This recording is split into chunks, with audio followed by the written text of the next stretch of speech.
Hello students, it's Anuradha ma'am here. Welcome to my YouTube channel made concept easy. आज के video lecture में class 12th economics के chapter 1 को continue करते हुए एक इम्पॉर्टेंट टॉपिक एक्सप्लेन करूंगी जो इकोनॉमिक्स के स्टूडेंट के लिए तो इम्पॉर्टेंट है ही है, हिस्ट्री वाले स्टूडेंट्स के लिए भी इक्वली इम्पॉर्टेंट है। जो बच्चे यूपीएससी की तैयारी कर रहे हैं उनके लिए भी ये वीडियो लेक्चर बहुत इम्पॉर्टेंट है। टॉपिक का नाम है Indian economy on the eve of independence. स्वतंत्रता के समय भारतीय अर्थव्यवस्था कैसी थी। देखो, जो इंडियन इकोनॉमी हमें कॉलोनियल रूलर से विरासत में मिली थी उसके हर सेक्टर में एफर्ट्स की रिक्वायरमेंट थी। इकोनॉमिक डेवलपमेंट बिल्कुल एब्सेंट था। एग्रीकल्चर सेक्टर टोटली बैकवर्ड और इग्नोर्ड था। इंडस्ट्रियल सेक्टर स्टैग्नेंट और डिप्लेटेड था। इंफ्रास्ट्रक्चर में सेलेक्टिव डेवलपमेंट हुआ था, वो भी इनएडिक्वेट था। इंडियन पॉपुलेशन में हेल्थ फैसिलिटीज और एजुकेशन दोनों की ही कमी थी। फॉरेन ट्रेड को एक टूल की तरह से यूज किया जा रहा था इंडिया से वेल्थ ड्रेन आउट करने के लिए। और इन सबसे टॉप में 1947 का जो पार्टीशन था उसने बहुत लोगों को डिस्प्लेस कर दिया था। इंडस्ट्री और एग्रीकल्चर दोनों ही फेल हो गए थे। तो आज के वीडियो लेक्चर में मैं आपको डिटेल्ड वे में सारे पॉइंट्स एक्सप्लेन करूंगी कि स्वतंत्रता के समय भारतीय अर्थव्यवस्था कैसी थी। तो आज का वीडियो लेक्चर बहुत इंपॉर्टेंट है, स्टार्टिंग से एंड तक फुल कंसंट्रेशन के साथ देखना ताकि Indian economy on the eve of independence आपको अच्छे से क्लियर हो जाए। सबसे पहले हम लेते हैं एग्रीकल्चर सेक्टर। एग्रीकल्चर सेक्टर में लो प्रोडक्टिविटी थी। लो प्रोडक्टिविटी का रीजन क्या था? Use of primitive methods, lack of seeds, lack of fertilisers, lack of irrigation facilities, lack of tools, lack of pest control facilities. तो इंडिपेंडेंस के समय जो एग्रीकल्चर सेक्टर था वो अंडर डेवलप था, टोटली बैकवर्ड था। उसमें लो प्रोडक्टिविटी थी। लो प्रोडक्टिविटी के रीजन क्या थे कि इंडियन के पास अच्छे सीड्स नहीं थे प्लांट्स ग्रो करने के लिए। उनके पास लैक ऑफ फर्टिलाइजर्स था। फर्टिलाइजर्स में आते हैं खाद, उर्वरक। उनके पास अच्छी खाद नहीं थी जो प्लांट को अच्छे से ग्रो कर सके। इसी तरह से कोई भी सिंचाई के साधन नहीं थे ताकि फसलों को टाइम पर पानी दिया जा सके। इरिगेशन फैसिलिटीज भी एब्सेंट थी। इसके साथ साथ किसी तरह के टूल्स और इक्विपमेंट्स भी अवेलेबल नहीं थे जो एग्रीकल्चर में यूज किए जाते हैं। जब प्लांट्स को कल्टीवेट किया जाता है, फार्मिंग की जाती है, तो जिन इक्विपमेंट्स की रिक्वायरमेंट होती है वो सब भी अवेलेबल नहीं थे। जो मेथड्स, जो टेक्निक यूज की जा रही थी वो प्रिमिटिव थी, ट्रेडिशनल थी। तो इसका आउटकम क्या था? आउटकम था लो प्रोडक्टिविटी। तो agriculture sector on the eve of independence totally backward और इग्नोर्ड था। देखो, 72% of Indian population depended on agriculture. जब हमारा देश आजाद हुआ था उस समय टोटल पॉपुलेशन का 72% हिस्सा एग्रीकल्चर पर डिपेंडेंट था। यानी 28% ऑफ पॉपुलेशन ही दूसरे सेक्टर पर डिपेंडेंट थी, 72% डिपेंडेंट थी एग्रीकल्चर सेक्टर पर। इसी तरह से 85% of population lived in rural areas. स्वतंत्रता के समय 85% पॉपुलेशन रूरल एरियाज में रहती थी। सिर्फ 15% लोग ही शहरों में रहते थे, अर्बन एरियाज में रहते थे। Farmers were forced to produce cash crops instead of food crops. देखो, जो ब्रिटिशर्स थे वो फार्मर्स को फोर्स करते थे कि कैश क्रॉप का प्रोडक्शन किया जाए। कैश क्रॉप में क्या आता है? कैश क्रॉप में वो क्रॉप्स आती हैं जो कमर्शियल क्रॉप्स होती हैं, जैसे इंडिगो, कॉटन। वो उनकी इंडस्ट्रीज में रॉ मटेरियल की तरह से यूज की जाती थी। तो वो फार्मर्स को फोर्स करते थे कि उनके लैंड पर कैश क्रॉप ही कल्टीवेट की जाएगी।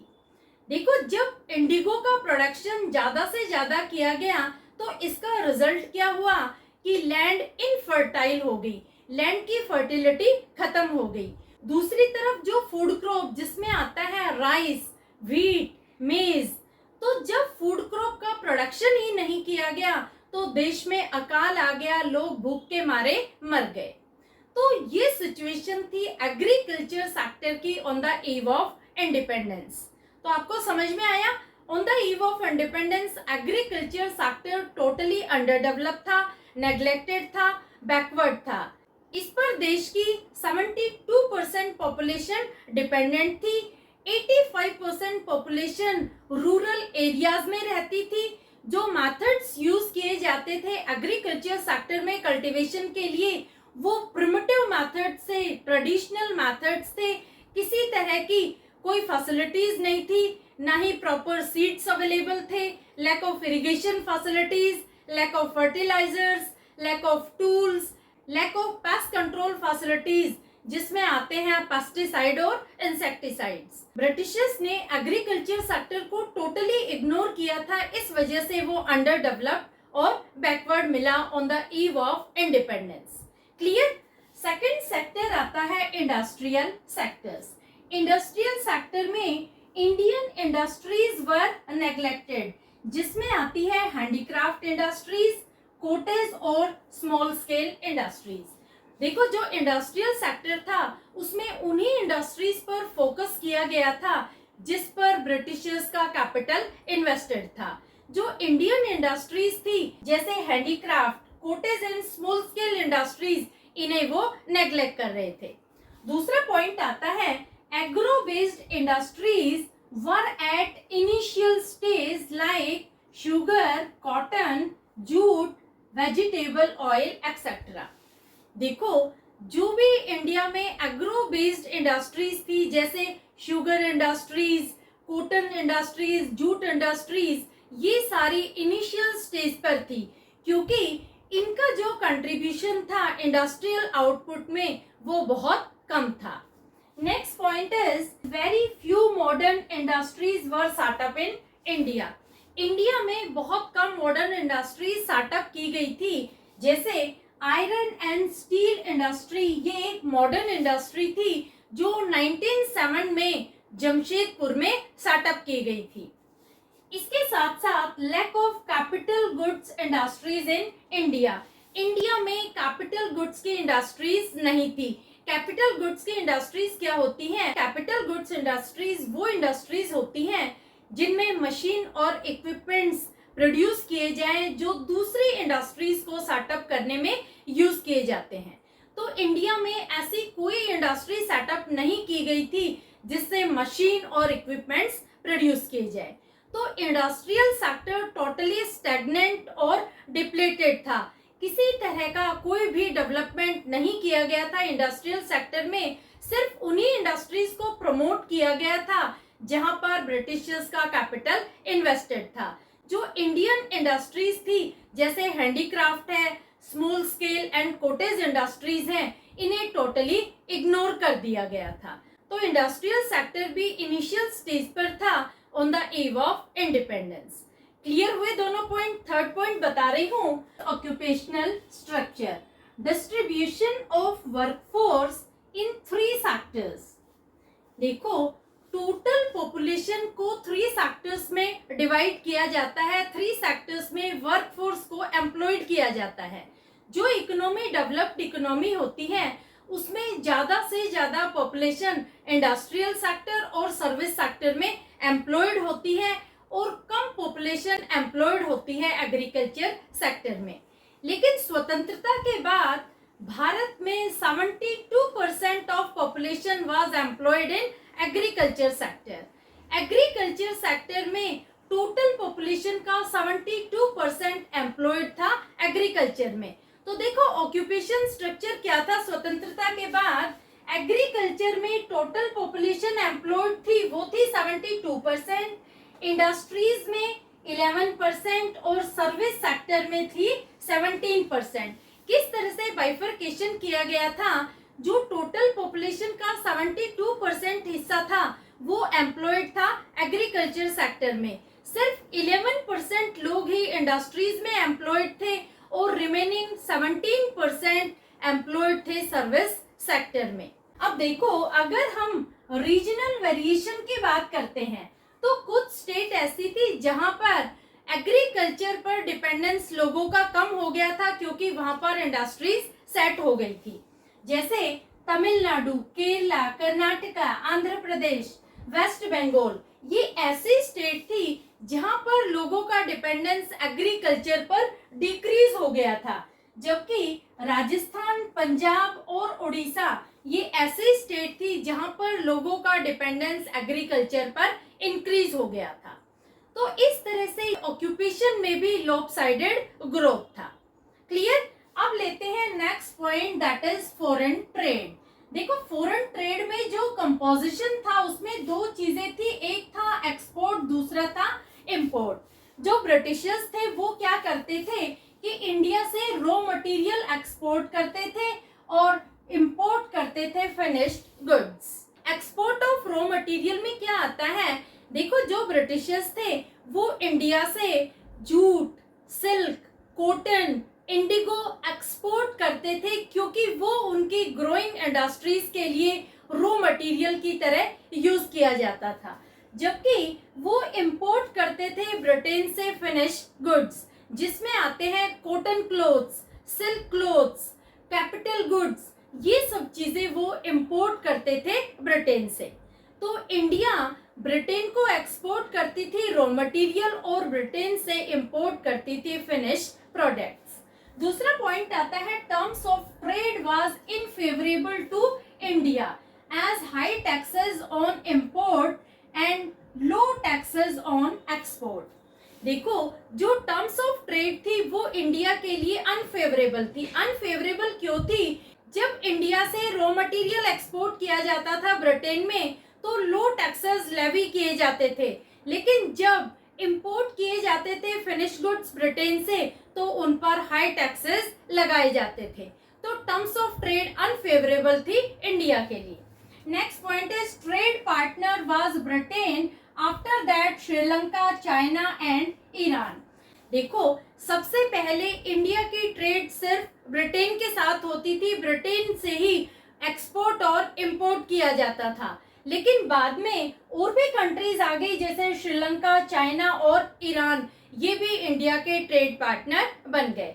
तो क्लियर हुआ आपको फॉरेन ट्रेड? फॉरेन ट्रेड एक टूल की तरह से यूज की जाती थी इंडिया की वेल्थ को ड्रेन आउट करने के लिए। जो ब्रिटिशर्स थे उनकी पॉलिसी क्या थी कि ज्यादा से ज्यादा इंडिया की वेल्थ को ब्रिटेन ले जाए। ब्रिटेन तो रिच बनता गया और इंडिया पॉवर्टी और स्टारवेशन की तरफ बढ़ती चली गई। Clear? Next point is infrastructure. Infrastructure भी इग्नोर्ड और इनएडिक्वेट था। इंफ्रास्ट्रक्चर में मैं आपको 6 पॉइंट डिस्कस करूंगी। पहला पॉइंट लेते हैं education. India had 27 universities, 498 colleges and 0.30 million student. देखो, स्वतंत्रता के ठीक बाद एक ऐसी शिक्षा प्रणाली हमें विरासत में मिली जिसमें 27 यूनिवर्सिटीज थी, 498 कॉलेजेस थे और 0.34 मिलियन का मतलब हुआ 3,40,000 स्टूडेंट्स थे। हेल्थ की जब बात करते हैं तो हेल्थ सिस्टम में तो और भी बुरा हाल था। 1 डॉक्टर पर 6,430 पर्सन, एक डॉक्टर अवेलेबल था 6,430 लोगों पर। 85% population lived in rural areas where no doctors were available. जो डॉक्टर्स थे, जो हॉस्पिटल्स थे, वो अर्बन एरियाज में थे और देश की 85% पॉपुलेशन रहती थी रूरल एरियाज में, जहां पर किसी तरह की कोई medical facilities, health care facilities available नहीं थी। तो हेल्थ और एजुकेशन सिस्टम ये दोनों ही अंडर डेवलप थे, दोनों ही बैकवर्ड और स्टैग्नेंट स्टेट में थे। अब लेते हैं next infrastructure, that is railway. Railway was set up in 1850. First train ran from Thane to Mumbai in 1853. देखो, रेलवे सेटअप किया गया था इंडिया में 1850 में और 1853 में फर्स्ट ट्रेन चलाई गई थी थाने से मुंबई के बीच में। तो ये आप ध्यान रखना, जब रेलवे का एस्टेब्लिशमेंट हुआ था तो ईयर था 1850 और जब फर्स्ट ट्रेन चली थी इंडिया में तो ईयर था 1853।